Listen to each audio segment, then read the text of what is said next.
You ask Tiger to solve. This deals with linear equations with one unknown. The final result is t equals 6. Let's solve it step by step. Remove the ones. A variable's value does not change when it is multiplied by 1, so we can eliminate it.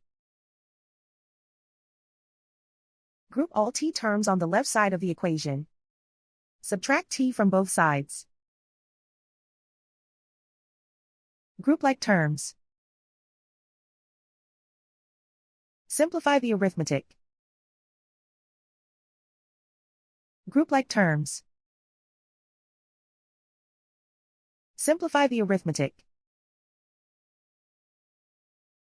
Group all constants on the right side of the equation. Add 3 to both sides. Simplify the arithmetic.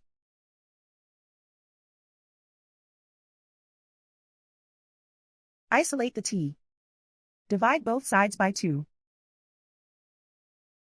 Simplify the fraction. Find the greatest common factor of the numerator and denominator.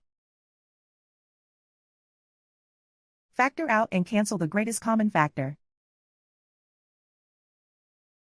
And so the final result is t equals 6.